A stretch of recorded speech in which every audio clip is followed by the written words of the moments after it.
This is a fantastic device to keep people enslaved forever. And to cover this, there's a whole lot of other stories which I don't want to enter. Phenomenal tools to control populations, which has been successfully done for a long time.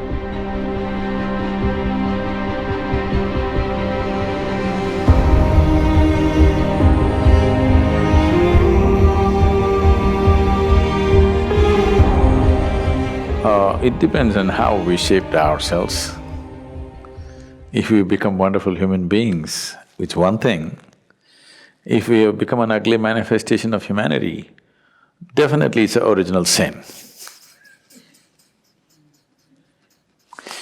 It's a mistake. Sin is too strong a word, maybe it's a mistake. So too many mistakes are being made in the world, no question. You claim to appreciate or, well, you worship the one who is referred to as the creator, but you have a huge issue with the creation. If you do not appreciate the creation, why the hell should you worship the creator?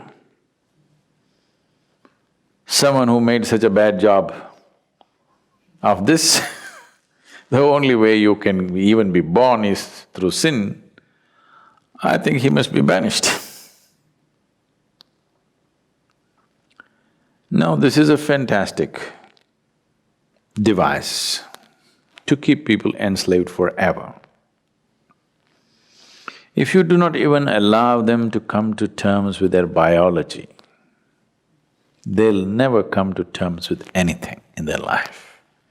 Always they will be dependent on an institution or a person or something who claims to have connections.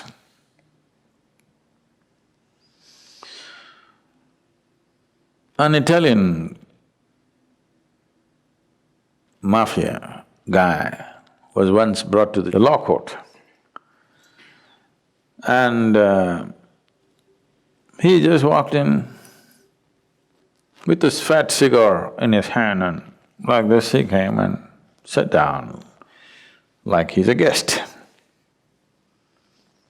Then the judge looked at his arrogance and asked, "Do you have a lawyer?" He blew the smoke out and said, "Well, I got friends in the jury."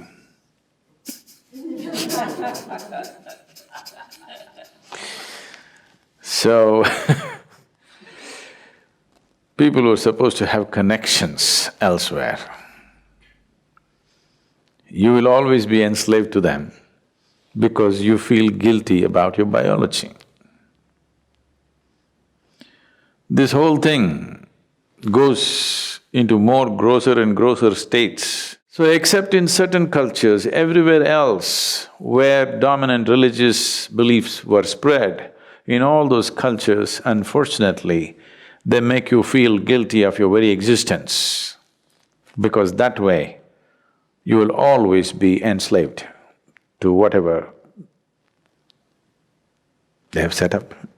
Something so fundamental as the menstrual cycles in a woman, she has to feel guilty about it and she's impure. Her existence is impure. Unfortunately, I want you and all the teachers of the world to understand, if your mother did not have menstrual cycles, you wouldn't be born, even if she met your father. Yes. So the life-making material, unused, is what it is. And if that is impure, your very birth is impure, that's what they're anyway trying to tell you, that your birth is impure. And to cover this, there's a whole lot of other stories which I don't want to enter.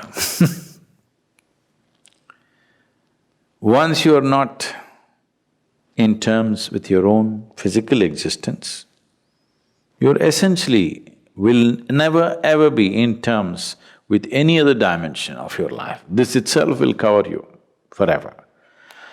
This is a fantastic trick to keep you enslaved forever.